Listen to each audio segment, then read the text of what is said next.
Supreme court نے ہمیں حکم دیا کہ یہ ریفرنس فائل کرے تو نیب نے یہ ریفرنس فائل کر دیا. یعنی کہ یہ اس وقت کا جو بینچ تھا, جو چیف جسٹس تھے ثاقب نثار صاحب, ان کو پر انہوں نے مدعا ڈالنے کی کوشش کی.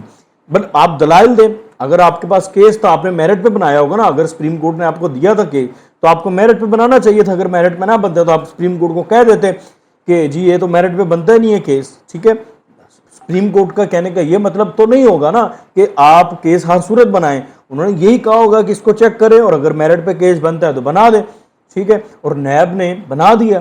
اب نیب بجائے اس کو دلائل دینے کے, اس کے اوپر اس کو جسٹیفائی کرنے کے, سپریم کورٹ کے اوپر ڈالتی جا رہی ہے کہ ہمیں تو سپریم کورٹ نے کہا. تو اس وقت کا جو بینچ تھا چیف جسٹس ثاقب نثار صاحب کی سربراہی میں بنا تھا, اس نے کہا تھا تو ہم نے کیس بنا دیا. یہ ایک بڑا بونڈا قسم کا جو ہے دلیل تھی جو نیب کی طرف سے دی گئی. اچھا, اس کے بعد پھر عدالت نے یہ جو دلیل تھی اس کے اوپر جو جسٹس عامر فاروق صاحب نے ریمارکس دیے کہ سپریم کورٹ نے اگر کوئی آبزرویشن دی ہوگی لیکن نیب نے اپنے ریفرنس کو ثابت کرنا ہے. عدالت کی آبزرویشن ریفرنس کا فیصلہ نہیں ہوتا, میرٹ اور قانون پر ہونا چاہیے سب کچھ. اب یہ وہی بات جو میں ابھی کر رہا تھا, عدالت نے بھی وہی بات کی ہے کہ اگر کوئی آبزرویشنز دے دی ہے سپریم کورٹ نے, اس کا یہ مطلب تو نہیں آپ کیس بنائیں, کیس کے تو اپنے میرٹس ہیں تو آپ کو وہ ثابت کرنا ہے اس کیس کو. آبزرویشنز پہ تو کیس نہیں بنتے. عامر فاروق صاحب نے پھر خود پوچھا نیب سے کہ نیب یہ بتائے کہ مریم نواز کا 1994 اور 96 یعنی کہ 1994 اور 96 میں جو فلیٹس خریدے گئے, جو کیس بنایا گیا میاں نواز شریف صاحب پر, کردار ہے یا نہیں ہے. اگر کردار نہیں ہے بلکہ 2006 کا کردار ہے, 2006 میں جو معاملہ ہوا اس میں ہے, تو پھر اس کے دستاویزات فراہم کرے. اس کے اوپر نیب نے ایک بہت بڑا اعتراف کیا جس کو میں شکست سمجھتا ہوں نیب کی, کیونکہ اس کے علاوہ اور ان کے پاس کوئی چیز ہے نہیں مریم نواز کے خلاف کیس بنانے کے لیے. انہوں نے کہا جی ایون فیلڈ فلیٹس اپارٹمنٹس خریدنے میں مریم نواز کا کوئی کردار نہیں تھا. 2006 کے جو دستاویزات ہیں ان میں بھی مریم نواز کا کوئی کردار نہیں ہے. مریم نواز کا فلیٹس کی خریداری میں کوئی کردار نہیں ہے. اور یہ جو اعتراف ہے, اس اعتراف نے نیب کی جو لیگل ٹیم ہے اس کو بڑی مشکل میں ڈال دیا. اور یہ صرف مریم نواز کو ریلیف نہیں ملے گا, اس سے نواز شریف صاحب کو بھی ریلیف ملے گا. یہ آپ آگے جا کے دیکھیں گے جب یہ کیس کی مزید سماعت آگے جائے گی. پھر جسٹس عامر فاروق صاحب نے ان سے پوچھا کہ نواز شریف بری ہو جائے تو کیا اس کیس میں مریم نواز اور کیپٹن صفدر کو سزا ہو سکتی ہے, جس پر نیب پروسیکیوٹر نے کہا جی نہیں ہو سکتی. پھر اس کے بعد جسٹس عامر فاروق صاحب نے پوچھا نیب پہلے یہ ثابت کرے کہ فلیٹس نواز شریف نے خریدے ہیں. اگر یہ ثابت نہیں کرتا تو مریم نواز کا صورتکار کا جو آنت کا کردار ہے وہ کہاں سے آئے گا.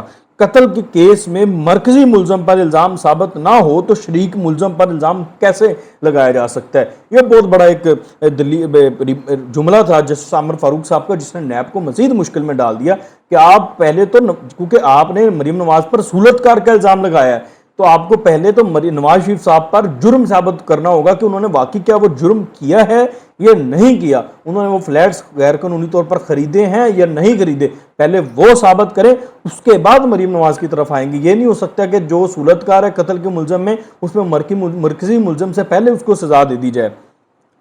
پھر ساتھ ہی جب یہ معاملہ سارا ہوا, نیب وہاں پر کنفیوژن کا شکار ہوا, تو پھر جسٹس عامر فاروق صاحب نے کہا کہ نیب اس عدالت کے سامنے خود کو بند گلی میں لے کر جا رہا ہے. اس کے بعد عدالت نے یہ بھی پوچھا کہ مریم نواز پر چارج ہے کہ اس نے مس لیڈ کیا, یہ کس کو مس لیڈ کیا یہ آپ نے بتانا ہے, یہ انہوں نے نیب سے کہا. عدالت نے پھر یہ بھی کہا کہ مریم نواز پر جعلی ٹرسٹ ڈیڈ بنانے اور کیلبری فونڈ کا چارج ہے, کیا ایسے ہی ہے, یہ سوال انہوں نے پوچھا. اور ساتھ ان کو کہا یہ آپ نے ثابت کرنا. اور کیلبری فونڈ پر پہلے بھی 2-4 دفعہ نیب عدالت میں یہ مان چکی ہے کہ اس کیس میں کیلبری فونڈ جو ہوا ہے وہ معاملہ سارا غلط تھا, کیلبری فونڈ تھا اس وقت. اور یہ جو اس وقت ڈائریکشنز ہیں کیس کی یہ بہت سموتھلی چل رہی ہے اور مریم نواز کے حق میں چل رہی ہیں. جو تجزیہ کار ہیں, جو لیگل آبزرورز ہیں, ان کے مطابق یہ کیس اگر میرٹ پر سنا جائے تو 10 منٹ سے زیادہ کیس نہیں ہے, 10 منٹ میں یہ کیس اڑ جاتا ہے.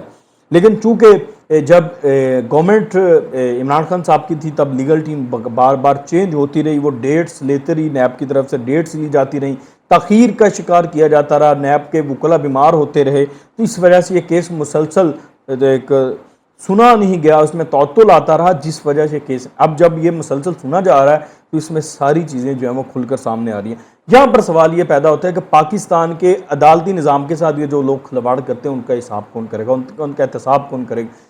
چاہے عمران خان ہو، چاہے نواز شریف ہو، چاہے زرداری ہو، کوئی بھی پولیٹیکل جماعت ہو، اس کا لیڈر ہو، اس کے کارکن ہو، اس کے رہنما ہوں، ان کے خلاف جو جعلی اور انتقامی کیس بنائے جاتے، جب ان کے اس طرح کا انجام نکلتا تو عوام کے اندر جو تاثر جاتا ہے اس کا جواب کون دے گا؟ عدالت کے اوپر جو انگلیاں اٹھتی اس کا جواب کون دے گا؟ کیونکہ ہم یہ بیانیہ بنا دیتے ہیں کہ وہ بندہ واقعی کرپٹ ہے، اور جب وہ عدالت میں ثبوت نہ ہونے کی بنیاد پر بری ہو جاتا ہے، اس وقت عدالتی نظام کے اوپر جو سوالات اٹھتے ہیں ان کا جواب کون دے گا؟ یہ تمام چیزیں ہمیں سوچنی چاہیے، سوچنے والی چیزیں، ہمیں ان تمام چیزوں سے نکلنا چاہیے۔ اس وقت اس موجودہ حکومت کو بھی اس طرح کے تمام کیسز سے بچنا چاہیے۔ عمران خان پر کوئی ایسا کیس نہیں بنانا چاہیے جس کا کوئی سیر پیر نہ ہو، جو انتقامی ہو۔ ہاں کوئی میرٹ پر کیس بنتا ہے وہ ضرور بنائیں، لیکن اس کے علاوہ اگر کسی کو پولیٹیکل پریشرائز کرنا ہے، کسی کو دباؤ ڈالنا ہے، کسی کو بلیک میل کرنا ہے، اس طرح کا کوئی کیس نہیں بننا چاہیے، ورنہ ملک میں جتنا نقصان ہو چکا ہے اس سے مزید جو ہے وہ نقصان ہی ملک سہ نہیں سکتا۔